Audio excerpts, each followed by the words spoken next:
Baik, assalamualaikum warahmatullahi wabarakatuh. Kali ini kita akan mempelajari tentang metode penelitian dalam psikologi. Yang akan kita pelajari adalah memahami ilmu pengetahuan, kemudian memahami metode penelitian psikologi, dan juga mengenal jenis-jenis penelitian dalam psikologi. Nah, kali ini kita akan membahas dulu apa sih bedanya pseudoscience dan juga psikologi. Nah, kalau ilmu psikologi itu cirinya bersifat empiris dan objektif, yaitu berdasarkan observasi, eksperimen, dan data. Nah, pseudoscience itu cenderung tidak empiris dan tidak didukung oleh bukti yang dapat diuji. Kemudian ilmu psikologi itu menggunakan metode ilmiah, yaitu menggunakan hipotesis dan juga pengukuran yang terstandar. Nah, pseudoscience itu berdasarkan pengalaman pribadi, bukan penelitian yang dilakukan secara sistematis. Ilmu psikologi merupakan hasil penelitian yang dipublikasikan dan dapat direplikasi oleh peneliti selanjutnya. Kalau pseudoscience itu biasanya jarang dipublikasikan dalam jurnal ilmiah yang bereputasi. Nah, contoh dari ilmu psikologi sendiri, misalnya penelitian tentang hubungan kepribadian dengan pengambilan keputusan. Atau mungkin kita ingin tahu apakah ada hubungannya tingkat optimisme pada stres dan lain sebagainya.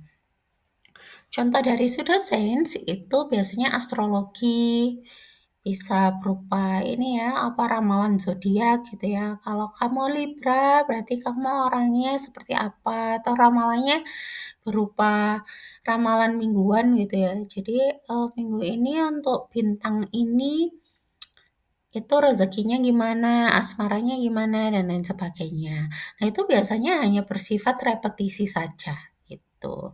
Kemudian ramalan tarot, kemudian terapi energi, dan lain sebagainya. Jadi ada banyak macam. Nah, intinya ciri dari pseudoscience itu tadi jarang dipublikasikan dalam jurnal ilmiah bereputasi. Kemudian kita beralih ke definisi psikologi. Nah, kita ingat-ingat lagi dari apa yang sudah kita pelajari di minggu lalu gitu ya. Nah, psikologi adalah studi ilmiah tentang perilaku yang nampak maupun yang tidak nampak. Observe atau unobservable, overt atau covert, serta penerapannya untuk memecahkan masalah di kehidupan manusia menurut Morgan 1986. Arti dari ilmiah merupakan proses pembuktian teori untuk memahami bagaimana perilaku dan pikiran dapat terjadi. Kemudian, proses ilmiah juga memberikan bukti yang nyata, bukan hanya akal sehat atau common sense. Jadi, akal sehat itu memang perlu dalam melakukan sebuah riset atau penelitian gitu ya, tapi juga perlu didukung dengan bukti yang nyata atau bukti yang empiris.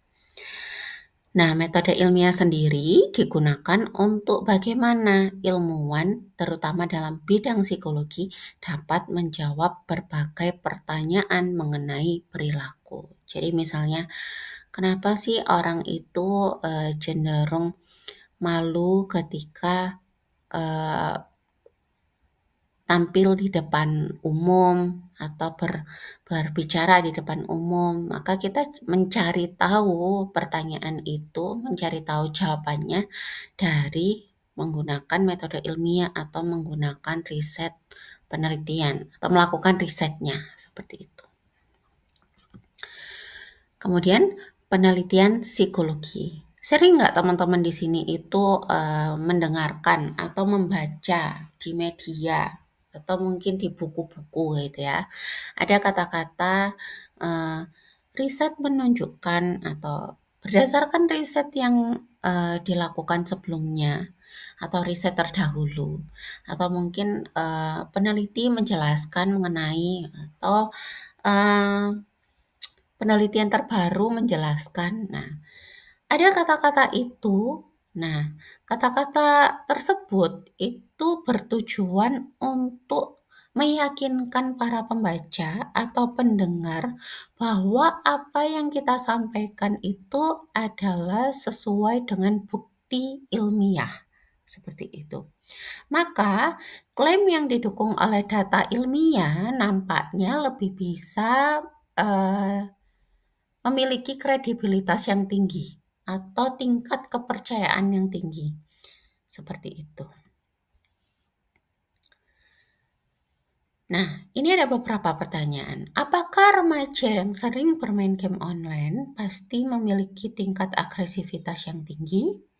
Atau penurunan kesehatan mental pada remaja pasti diakibatkan oleh waktu layar atau screen time harian yang tinggi? Atau kepribadian berpengaruh pada pengambilan keputusan seseorang? Bagaimana cara menjawabnya?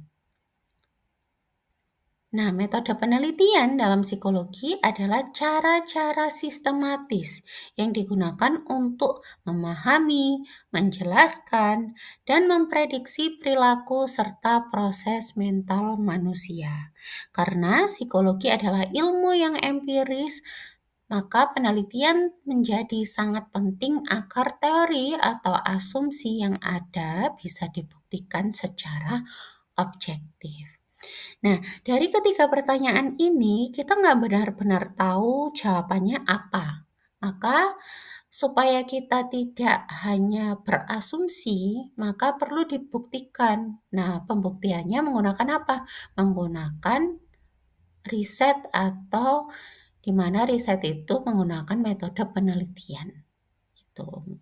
Dan cara-cara yang digunakan merupakan cara-cara yang sistematis. Nah, penelitian psikologi itu tujuannya atau terdiri dari teori, hipotesis, dan definisi operasional. Jadi ciri dari penelitian psikologi itu pasti ada teorinya, hipotesisnya, kemudian definisi operasional. Teori itu maksudnya ya apa teori yang kita gunakan berdasarkan fenomena yang sedang kita angkat masalahnya. Kemudian hipotesis itu merupakan asumsi atau dugaan sementara kita terkait dengan pertanyaan penelitian kita. Nah, contohnya yang tadi, apakah remaja yang sering bermain game online pasti memiliki tingkat agresivitas yang tinggi? Ya, belum pasti kan, makanya kita perlu buktikan. Nah, maka kita perlu hipotesis dan juga definisi operasional. Kemudian, peran penelitian psikologi kaitannya dengan skeptisisme, keterbukaan dan replikasi, dan juga falsiabilitas. Nah, kita bahas satu-satu. Ya. Nah, teori, hipotesis, dan definisi operasional. Teori menjelaskan fenomenanya yang juga akan kita kaitkan nanti dengan teori-teori sebelumnya. Kemudian hipotesis merupakan prediksi atau asumsi dasar kita terkait dengan pertanyaan penelitian kita. Dan juga definisi operasional yaitu menjelaskan bagaimana konsep atau apa yang ingin kita ukur itu diukur. Jadi menggunakan metode apa gitu. Nah, skeptisisme ini artinya ilmuwan tuh harus kritis, tidak hanya menerima klaim begitu saja. Artinya kenapa kita harus kritis? Karena kebaruan penelitian itu datangnya adalah dari kritik oleh orang atau oleh pembaca terhadap penelitian sebelumnya. Sehingga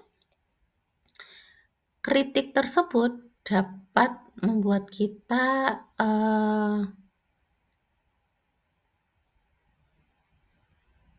terinspirasi terkait dengan riset apa yang akan kita lakukan selanjutnya terkait dengan riset yang sama. Maka ada kebaruan apa dan lain sebagainya. Kemudian falsifiabilitas, yaitu suatu hipotesis harus bisa diuji untuk benar atau salah. Jadi hipotesis tadi kan dugaan sementara atau asumsi peneliti gitu ya. Artinya kita harus tugas kita adalah menguji apakah hipotesis kita itu benar atau salah. Namun jika terbukti tidak ada hubungan atau tidak ada pengaruh atau mungkin hipotesis kita itu atau dugaan kita itu tidak terbukti gitu ya, bukan berarti penelitian kita itu gagal gitu. Penelitian kita tetap bermanfaat untuk peneliti selanjutnya atau pembaca selanjutnya. Tuh. Jadi kita nggak perlu rapat-rapat untuk melakukan manipulasi supaya asumsi atau hipotesisnya terbukti dan lain sebagainya. Jadi ya konsep ilmiah itu tadi intinya dilakukan secara sistematis. Nah, jika misalnya sudah dilakukan secara sistematis dan katakan hipotesisnya tidak terjawab atau tidak terbukti, ya tidak masalah seperti itu. Itu merupakan temuan baru seperti itu. Kemudian bersifat memiliki keterbukaan dan replikasi. Jadi hasil penelitian harus dapat diperiksa ulang oleh peneliti lainnya. Itu tadi ya kaitannya dengan falsifiabilitas. Jadi bisa direplikasi. Artinya penelitian yang dilakukan itu hendaknya baiknya bisa dilanjutkan oleh peneliti selanjutnya dengan kebaruan-kebaruan yang lain. Seperti itu. Selanjutnya kita akan membahas mengenai jenis-jenis penelitian dalam psikologi. Yang pertama ada studi deskriptif. Nah, sampel dari studi deskriptif ini idealnya menggunakan sampel yang representatif, tapi seringkali menggunakan convenience sampling, misalnya mahasiswa, atau convenience sampling ini sampling yang khusus gitu ya. Kemudian studi kasus yaitu memberikan detail mendalam tentang individu namun sulit digeneralisasikan. Kalau studi kasus ini biasanya fokus pada satu atau objek yang terbatas gitu. Sehingga karena studi kasus itu khusus membahas satu problem saja atau satu subjek atau satu individu gitu ya secara mendalam, maka akan sulit digeneralisasikan. Digeneralisasikan itu artinya ya sulit diaplikasikan pada subjek-subjek yang lain karena yang dibahas adalah kekhususan dari individu tersebut. Kemudian bisa menggunakan metode observasi, bisa naturalistik atau dalam lingkungan yang alami atau laboratorium atau observasi yang terkontrol gitu ya. Kemudian bisa menggunakan tes psikologi juga atau skala atau alat ukur. Intinya syaratnya harus reliable, valid dan juga memiliki norma. Kemudian biasanya studi deskriptif ini dilakukan pada penelitian lintas budaya. Gunanya untuk memahami universalitas versus kekhususan budaya tersebut. Namun penelitian lintas budaya ini biasanya menantang secara metodologi itu.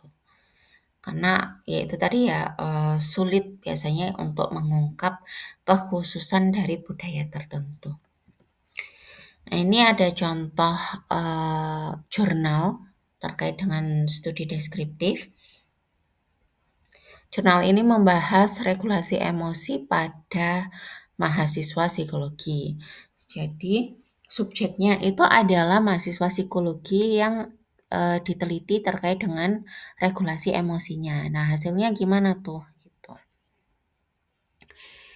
Nih ya, tujuannya adalah untuk Mengetahui bagaimana regulasi emosi pada mahasiswa psikologi. Kemudian alasannya adalah bahwa mahasiswa itu berada pada perkembangan emosi yang transisi gitu ya, dari remaja ke dewasa awal. Sehingga bagaimana kita tahu bagaimana cara si subjek atau mahasiswa tersebut itu mengontrol emosinya. Karena emosi itu juga mempengaruhi pada kesehatan atau gangguan mental seseorang. Kemudian kita langsung saja metodenya menggunakan kualitatif, deskriptif, kemudian subjeknya itu dari Indonesia College Health Science, kemudian menggunakan analisis dari teknik observasi, dan hasilnya diharapkan dapat memberikan implikasi untuk pengembangan coaching atau intervensi pada lingkungan edukasi tinggi, lingkungan universitas, intinya seperti itu. Nah, ini ada contoh alat ukur atau skala juga yang biasa digunakan dalam analisis deskriptif juga. Nah, biasanya kita menggunakan skala seperti ini. Jadi kita diminta untuk merespon beberapa pernyataan atau pertanyaan, apakah kita cenderung setuju atau tidak setuju. Nah, biasanya diberikan beberapa pilihan jawaban seperti ini. Nah, tugas kita adalah meresponnya itu tadi. Jadi kalau misalnya kita setuju, maka kita memilih pilihan yang setuju dan lain sebagainya. Kemudian ada studi korelasional. Nah, korelasi ini menunjukkan hubungan antar variabel, bisa positif atau negatif. Nah, korelasi tidak berarti kausalitas atau sebab akibat, karena mungkin ada variabel lain yang memengaruhi kedua variabel tersebut. Kemudian ini contoh dari riset korelasi. Nah, si peneliti ini ingin mengetahui apakah ada pengaruh kepribadian pada impulsif buying pada konsumen, seperti itu. Jadi ini jurnalnya mengenai perilaku konsumen, itu merupakan fenomena yang kompleks, kemudian bisa jadi dipengaruhi oleh situasi, waktu, kemudian karakteristik demografi dari individunya, atau juga bisa jadi kepribadiannya gitu, atau mungkin pengaruh kultural atau budayanya. Jadi intinya tujuannya untuk mengetahui apakah ada pengaruh trait personality pada impulsive buying konsumen. Kemudian ada subjeknya, itu ada 120, terdiri dari 60 laki-laki dan 60 perempuan. Kemudian datanya dianalisis statistik menggunakan korelasi dan t-test. Nah, hasilnya menjelaskan bahwa beberapa kepribadian itu punya pengaruh yang signifikan terhadap impulsive buying behavior. Kemudian role gender atau peran gender laki-laki dan perempuan tadi juga punya perbedaan yang signifikan dari analisis t-test itu tadi. Nah, di sini dalam konteks riset ini ternyata laki-laki itu lebih impulsif daripada perempuan. Nah, ini contoh studi korelasi. Kemudian ada studi eksperimen. Nah, variabelnya biasanya variabel independen pada riset eksperimen ini dimanipulasi gitu. Nah, variabel dependennya yang diukur. Dimanipulasi itu artinya peneliti itu memberikan suatu perlakuan tertentu seperti itu. Kemudian ada syarat tertentu yaitu random assignment. Hal ini membantu memastikan kelompok eksperimen dan kontrol itu setara. Nah, kontrol dan juga eksperimen Biasanya, perbedaannya adalah terletak pada kelompok kontrol yang biasanya diberi placebo atau tidak diberikan perlakuan apa-apa, intinya seperti itu. Nah, keterbatasannya biasanya efek ekspektasi peneliti atau partisipan bisa mengganggu. Nah, solusinya bisa menggunakan single blind atau double blind study. Nah, ini nanti teman-teman pelajari di semester-semester selanjutnya. Nah, ini ada beberapa contoh studi eksperimen gitu ya. Nah, yang pertama itu ada eksperimennya si Milgram ini. Namanya Milgram's Obedience Experiment. Dilakukan pada 1961 sampai 1963. Nah, penelitian ini dilakukan oleh Stanley Milgram di Universitas Yale, Amerika Serikat pada awal 1960-an.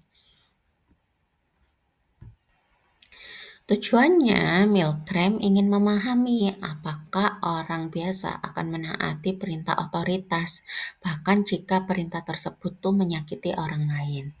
Nah, peserta penelitian ini adalah laki-laki dewasa dari berbagai latar belakang. Nah, direkrutnya melalui iklan. Jadi si Milgram ini bikin iklan rekrutmen gitu ya, rekrutmen responden penelitian. Kemudian ada beberapa yang ikut. Nah, kemudian dari subjek penelitian itu tadi diberikan peran masing-masing. Nah, peserta penelitian yang tadi mendaftar melalui iklan itu ditugaskan sebagai guru. Kemudian ada peran lainnya, namun peran ini bukan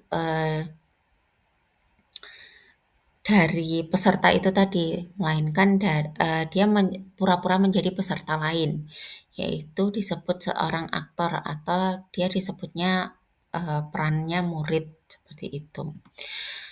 Nah, kemudian prosedurnya adalah guru diperintah untuk memberikan kejutan listrik kepada murid setiap kali murid salah menjawab soal hafalan kata. Nah, di depan si guru itu disediakan mesin shock generator, diberi label dari 15 volt hingga 450 volt. Nah, murid sebenarnya tidak benar-benar tersetrum, tapi hanya berpura-pura. Jadi mereka memberikan respon gitu. Responnya bisa jadi berteriak, kesakitan, dan lain sebagainya. Nah, yang memberikan instruksi atau memberikan perintah pada guru itu adalah eksperimenter. Jadi di sini ada gambar eksperimenter, kemudian subjek, dan juga fake test subject. Tuh.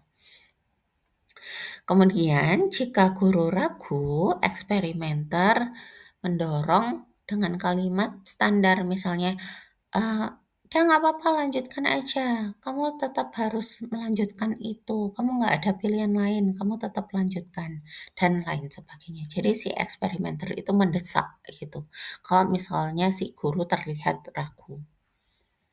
Nah, hasil dari penelitiannya ternyata 65% peserta menaati hingga level 450 volt, meskipun murid berteriak kesakitan, memohon, atau bahkan pura-pura pingsan.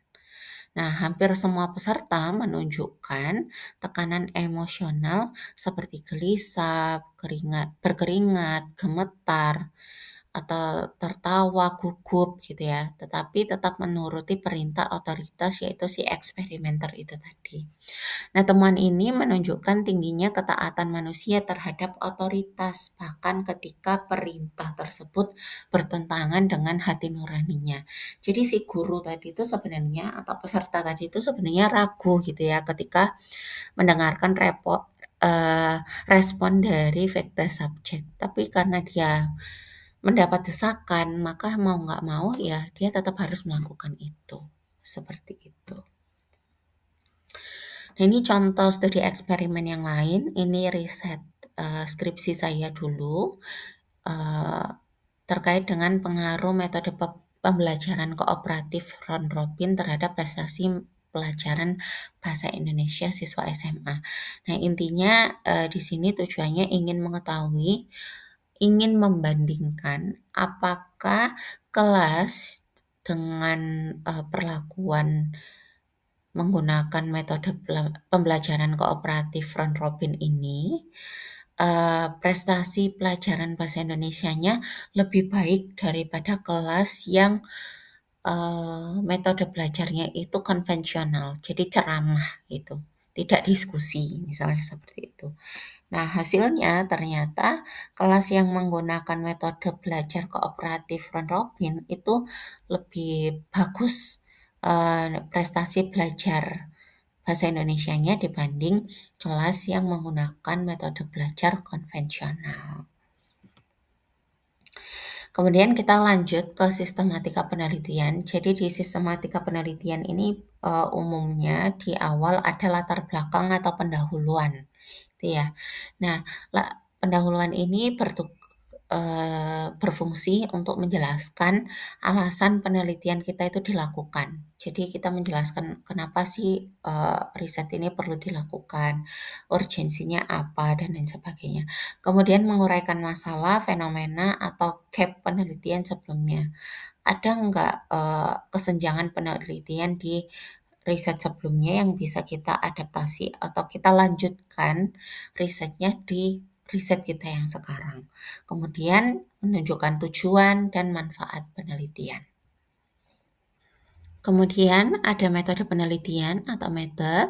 Ini menjelaskan cara penelitian dilakukan secara rinci, baik itu desain penelitiannya, partisipan atau sampelnya, instrumen atau alat ukurnya menggunakan apa, kemudian prosedur dan juga teknik analisis data yang dilakukan. Nah, agar penelitian bisa direplikasi oleh peneliti lain. Ya, ini direplikasi dalam arti menggunakan metodenya apa. Kemudian bisa jadi peneliti lain itu mengkritisi metode yang kita gunakan. Seperti itu. Kemudian ada bagian hasil atau result. Hal ini menjelaskan terkait dengan temuan penelitian secara objektif. Biasanya bisa berupa tabel, grafik, atau analisis statistik. Nah, di hasil ini tidak memuat interpretasi, jadi hanya laporan analisis saja yang ditemukan itu seperti apa. Tuh. Kemudian selanjutnya ada bagian pembahasan. Nah, bagian pembahasan ini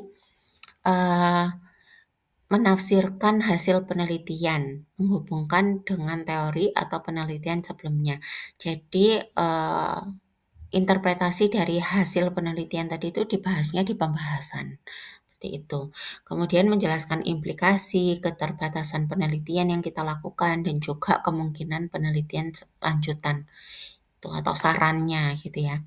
Kemudian ada kesimpulan, yaitu merangkum hasil utama penelitian secara singkat, memberikan jawaban terhadap tujuan atau pertanyaan penelitian, dan juga kadang mencantumkan saran praktis atau teoritis. Seperti itu. Nah, kemudian ada interpretasi hasil penelitian. Jadi, bagaimana cara kita menginterpretasi itu bisa menggunakan dua hal ini. Yang pertama, menggunakan statistik inferensial, yaitu formula matematis khusus yang dapat membantu peneliti untuk menguji atau mengevaluasi kemungkinan apakah suatu pola hasil penelitian tertentu terjadi akibat adanya faktor kebetulan. Jadi statistik inferensial ini menggunakan analisis data gitu ya.